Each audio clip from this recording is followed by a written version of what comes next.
자, 안녕하세요. 임장군입니다.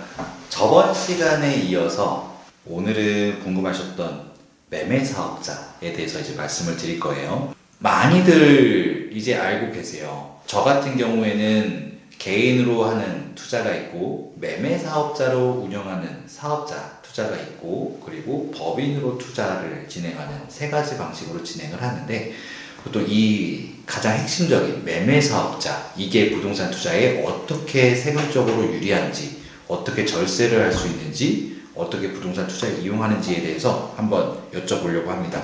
매매 사업자, 이게 정확히 뭔지 한번 설명해 주시면 좋을 것 같아요. 그리고 이게 부동산을 취득할 때 뭐 1년에 몇 개 정도 해야 된다는 기준이 있다고 하는데, 몇 건 정도 낙찰을 받았을 때부터 고민을 해야 되는지 같이 비교해 주시면 좋을 것 같습니다. 네, 이제 세법상 사업 목적인 부동산 매매업이라고 하면요, 이제 보통 이제 1과세 기간이 6개월 내에 1회 이상 취득하고 2회 이상 파는 경우를 말합니다. 그거 외에도 이제 뭐 간판이나 명함 등을 통해 대외적으로 이제 부동산 매매업을 표방하고 있다면 횟수와 무관하게 사업자로 인정받을 수도 있습니다.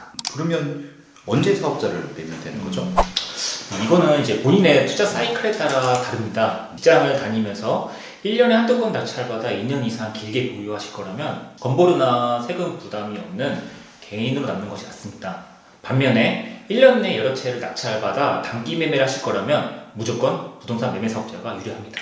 어떤 게 더 세금적으로 더 네. 저렴한가요? 이제 부동산을 이제 취득하여 단기 매매 시에 이제 세금과 비용 처리에서 이제 극적인 차이가 나는데요. 먼저 개인이 주택 보유 기간이 1년 미만인 단기로 팔게 되면 70%, 이제 지방세 포함하면 77%죠. 세금 폭탄을 맞게 됩니다. 이제 게다가 대출 이자나 뭐 도배, 장판, 뭐 수리비, 명도비 이런 것들은 한 푼도 비용으로 인정받지 못합니다. 하지만 이제 매매 사업자는 단기 매매를 하더라도 70%가 아닌 6에서 45%의 종합소득세 기본세율을 적용받아서 세금이 확 줄어듭니다. 무엇보다 대출이자 그리고 재산세, 뭐 도배, 장판, 수리비, 명도비, 그리고 임장교통비까지 전부 사업상 필요 경비로 털어낼 수 있기 때문에 세금 자체가 획기적으로 확 줄어듭니다. 굉장히 유리하네요. 결론적으로 가끔 투자하면서 길게 가져갈 거라면 개인, 본격적으로 단기 사이클을 돌리면서 대출 이자와 수리비를 모두 경비 처리할 거라면 매매 사업자가 압도적으로 세금이 쌉니다. 장점이 굉장히 좀 많은 것 같은데, 그러면 정확히 구체적으로 어떤 부분이 매매 사업자의 장점이 되는지 그런 것부터하고, 그 단기로 매매할 때 양도세가 저희는 일반적으로 70%, 지방세 77% 이렇게 엄청나게 폭탄으로 내고 있는데, 이게 정말 종합소득세율 6에서 45%까지 줄어드는 게 맞는지 같이 한번 설명해 주시면 좋을 것 같아요.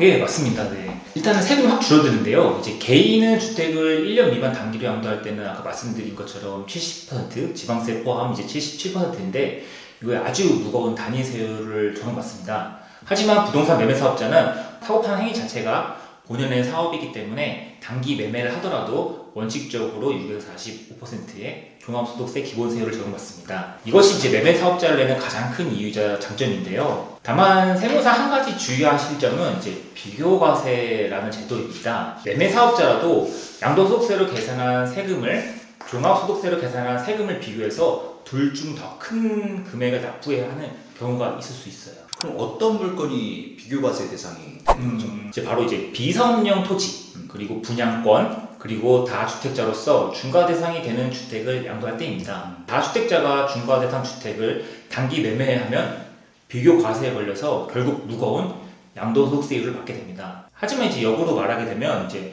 비조정 대상 지역의 주택이거나 본인이 다주택자 중과 대상이 아닌 경우, 그리고 상가나 업무용 오피스텔 등은 단기 매매를 하더라도 비교과세 대상에서 빠지기 때문에 6에서 45%의 누진세율 혜택을 온전히 가져가실 수 있습니다. 이게 일반 매매를 했을 때, 사업자로 했을 때 거기서 이제 경비로 처리받을 수 있는 부분이 다르다라는 걸로 이해를 할 수 있는데, 그러면 명도비라든지 수리비라든지 뭐 세무상 비용이 인정되는 범위가 어떻게 차이가 나나요? 네네. 이게 실무에서도 가장 이제 헷갈려 하시는 부분인데요. 결론부터 말씀드리면 개인과 매매 사업자의 경비 인정 범위는 이제 하늘과 땅 차이입니다. 먼저 이제 일반 개인 양도소득세일 때입니다. 세법에서는 이제 자산 가치를 눈에 띄게 올려주는 큼직한 공사, 즉 자본적 지출만 경비로 인정을 해주는데요. 이제 예를 들어 이제 발코니 공사, 뭐 샤시 공사, 보일러 교체 같은 것들이죠. 반대로 이제 단순히 지배 현상을 유지하거나 복구하는 수준의 수익적 지출은 한 푼도 공제받지 못합니다. 게다가 경매의 가장 큰 허들인 명도 비용, 레버리지를 일으키기 위해서 실행하신 대출에 대한 이자 역시 이제 개인은 비용으로 인정을 받을 수 없습니다.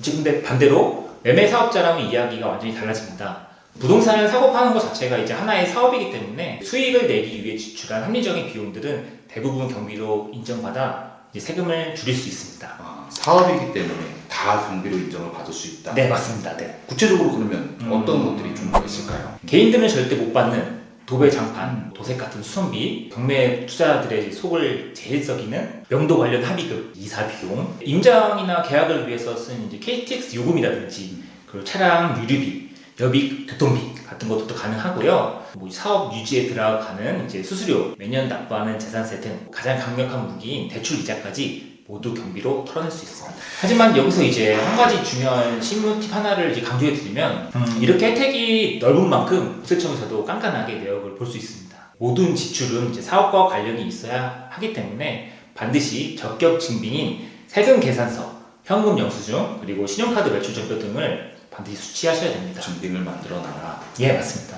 이제 동네 인테리어 업체에서 현금 결제하시면 부가세 10% 빼드릴게요 라고 유혹하는 경우가 있잖아요. 많죠. 네. 당장은 이제 10% 싸게 하니까 이제 현금을 줄일 수 있는 것 같이 보이지만 나중에는 이제 증빙이 없기 때문에 수백만 원을 경비로 인정받지 못해서 아낀 돈보다 종합소득세로 세금을 뱉어내는 금액이 훨씬 더 커지는 경우가 있을 수 있습니다. 따라서 이제 매매 사업자에게는 적격 증빙은 곧 돈이자 생명주의이다 라는 점 꼭 명심하시기 바랍니다. 세율 범위를 초과할 수 있는 문제가 또 생길 수 있으니까. 네, 맞습니다. 네. 그러면 법인이 세금이 오히려 더 싸다라는 얘기가 많이 있잖아요. 근데 그렇게 소득으로 벌고 내 월급으로 또 가져올 때도 세금을 또 빼야 되는 부분이 있잖아요. 네. 그러면 결국 좀 비슷해지지 않을까요? 예, 맞습니다. 네. 사실 법인세율은 10에서 25%까지로 개인의 소득세율 6에서 45%에 비하면 훨씬 낮은 편입니다. 근데 물론 이제 치명적인 단점도 있습니다. 이제 법인 부동산 매매업자가 주택을 양도하면 기본 법인세 외에 20%의 토지 등 양도소득에 대한 법인세가 추가로 과세가 되거든요. 또한 이제 취득 단계에서 개인은 이제 주택수와 지역에 따라 1에서 3% 혹은 이제 8에서 12%의 이제 취득세율을 적용받는데요. 네. 법인은 그런 거 필요 없이 무조건 12%의 취득세 중과세를 적용받습니다. 이런 페널티와 급여나 배당으로 가져올 때 또 세금을 낸다는 우려에도 불구하고 굳이 법인을 세우는 이유는 수익의 재투자와 이익 분산을 통한 절세라는 두 가지 강력한 무기가 있기 때문입니다. 추가 과세가 없는 상가나 토지 위주로 투자를 한 뒤에 번 돈을 당장 내 주머니에 빼지 않고 법인 통장에 남겨둡니다. 그러면 개인이라면 45% 떼었을 세금을 한 10에서 20%만 내고 남은 막대한 시드머니를 다음 물건에 투자할 수 있어서 자산 증식 속도가 개인에 비해서 압도적으로 빠른 편이거든요. 빠르다. 예. 또한 법인의 자금을 이제 개인으로 귀속시키기 위해서는 급여나 배당 형태로 수령하게 되는데요. 네.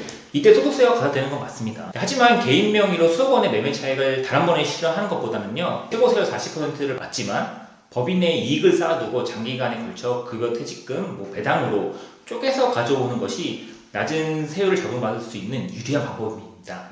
또 이제 주주나 임원으로 등재된 이제 가족이 있다면 배당과 급여를 여러 명에게 분산시킬 수 있어 세금은 극적으로 줄을 수 있습니다. 장점이 많겠네요. 네, 장점도 있습니다. 네, 저도 대표님 덕분에 많은 혜택을 좀 받고 있고. 네. 그러면 매매 사업자를 내고 나서 그래도 주의해야 된다라는 점들이 있잖아요. 그렇죠. 좀 어떤 것들이 있을까요?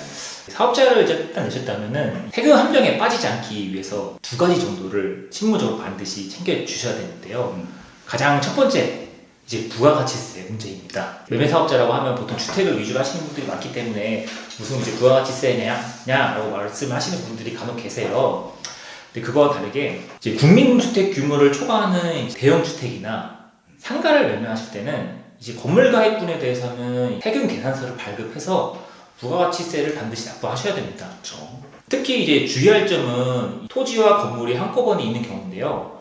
이 토지와 건물이 있는 부동산을 한 번에 일괄 매매할 때 보통 매수자는 이제 담보대출을 더 많이 받으려고 이제 토지 가격을 더 높게 잡아달라고 요구하는 경우가 많아요. 그럼 이때 매수자 요구대로 계약서상 토지와 건물 금액 비율을 이제 임의로 토지 가격을 높게 잡았는데 그 비율이 만약에 국세청 기준 시가 비율과 30% 이상 차이가 난다면 어떻게 될까요? 문제가 되죠. 그렇죠. 네. 문제가 크게 됩니다. 네. 국세청은 이를 이제 꼼수로 보고 기준 시가대로 부가세를 이제 다시 재계산해서 매도자에게 부가세를 과세해버리게 됩니다. 그럼 이제 매도자는 꼼짝없이 부가세를 추징당하는 상황이 처하게 되죠. 따라서 계약서에 도장을 찍기 전에 반드시 세무서와 이 안분 비율이 적정한지 반드시 확인하셔야 됩니다. 네. 그것도 해주시나요? 물론 해드립니다. 네, 좋습니다.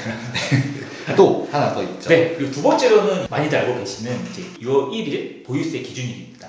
이제 재산세와 종부세는 1년 내내 집을 가지고 있던 사람이 나눠내는 게 아니죠. 딱 하루 매년 6월 1일 기준으로 부동산을 소유한 자에게 1년치 세금이 부과되는데요. 단기 매매를 하실 때 잔금 날짜 조율이 이제 수익률을 당연히 가르겠죠. 만약 6월 1일 당일에 잔금을 치르고 팔았다면 다행히 그 보유세는 매수자가 부담하게 됩니다. 반대로 매수하실 때는 가급적 6월 2일 이후에 잔금을 치러야 내지 않아도 될 보유세를 피할 수 있습니다. 너무 좋은 얘기 감사합니다. 이렇게 하면 투자를 하시다가 매매사업자 하시다가 또 법인이 필요하신 분들 또 법인으로 내서 활용을 하셔도 좋을 것 같은데 법인으로 내실 때는 그래도 꼭 세무사를 이용하는 게 저는 확실히 유리한 것 같아요. 제가 처리할 수 없는 것도 다 해주시니까. 근데도 이제 많이들 걱정하시는 게 사업자를 내거나 법인하면 그 건강보험료가 많이 인상이 돼서 못 내겠다는 분들 많아요. 네. 이런 분들 해결할 수 있는 방법들 있을까요? 이게 또 실무 상담을 하다 보면 정말 많이 듣는 고민인데요. 이제 직장 가입자의 피부양자로 계시던 분이 사업자 등록을 하고 소득이 발생하면 종합소득세 신고 후에 이제 지역 가입자로 전환돼서 건강보험료와 이제 국민연금 부담이 생기기 때문입니다. 네, 현실적인 해결책으로는 이제 두 가지 정도가 있는데요. 이제 첫 번째로는 이제 본인이 현재 직장을 다니고 있다면 직장에서 이미 건보료를 내고 있기 때문에 사업자를 내더라도 소득 금액이 일정 금액을 넘지 않으면 추가 건보료가 나오진 않아요. 이제 단 근로소득 외에 타소득 합산이 연 2천만 원을 넘지 않도록 매도 타이밍을 조절하셔야 합니다. 두 번째 방법은 전업 투자자이시라면은 1인 법인을 세우시는 것도 가장 확실한 방패입니다. 이제 본인이 세운 이제 법인의 대표이사로 취임한 뒤에 매월 최저임금 수준의 급여를 책정하면 다시 직장 가입자가 되는데요. 그러면 그 적은 금액을 기준으로 건보료를 내면 부담이 확 줄어들게 됩니다. 어쩔 수 없이 건강보험료와 국민연금을 내게 되었다 하더라도 너무 이제 아까워하실 필요는 사실 없습니다. 매매사업자로서 납부하신 건보료는 전액 종합소득세 신고 시에 필요 경비로 인정받아서 이제 앞으로 내 세금을 줄여주는 효과가 있거든요. 이것까지 네. 필요 경비가 된다. 네. 네. 추가로 이제 국민연금 불이백 역시 이제 소득공제 항목으로 반영되기 때문에 네. 절세 효과가 있으니 이제 어느 정도 효과가 있기 때문에 굳이 걱정하지 않으셔도 됩니다. 네. 네. 확실히 부동산 투자를 하시는 분들은 매매사업자, 법인, 그리고 세무 쪽으로 담당을 해주실 분들 혼자 사실 세금 공부하기가 굉장히 어렵잖아요. 저도 세금적인 거는 많이 내려놓고 믿고 맡기는 편이라 그런 거에 대해서는 너무 잘 설명을 해주신 것 같아서 너무 좋습니다. 오늘 이 정도면 충분히 다 해결이 될 것 같고요. 여기서 또 추가적으로 궁금하시거나 더 문의를 하시고 싶다라고 하시는 분들은 제가 아래 그 댓글이나 설명란에 그 텍스마인드 김광열 대표님의 연락처라든지 홈페이지라든지 그런 거를 뺏어와서 달아놓도록 하겠습니다. 많이 이용해 주시면 좋을 것 같고요. 오늘 이렇게 매매사업자까지 말씀해 주셔서 너무 감사합니다. 정말 많이 도움이 됐고 그리고 정말 시청하시는 분들도 크게 도움이 됐을 거라 믿어 의심치 않습니다. 제가 이제 경매 강의를 또 따로 이제 슬슬 준비를 하려고 해요. 그리고 그런 사업자나 세제 혜택에 대한 부분도 강의 안에 좀 녹여내서 대표님 초청해서 강의 시간에도 좀 많이 말씀드리려고 해서 조만간 강의가 준비가 되면 바로 이제 링크나 준비 내역에 대한 것도 올려드릴 테니까 많은 관심 부탁드리도록 하겠습니다. 자, 그럼 오늘 여기까지 해서 영상 마치도록 하고요. 인사드리고 마무리하겠습니다. 네, 오늘 정말 즐거운 시간이었고요. 네. 우리 임장군님 경매 강의도 많이 기대해 주시고 많은 신청하셨으면 좋겠습니다. 네, 감사합니다. 그럼 오늘 영상 여기서 마치도록 하겠습니다. 감사합니다. 감사합니다.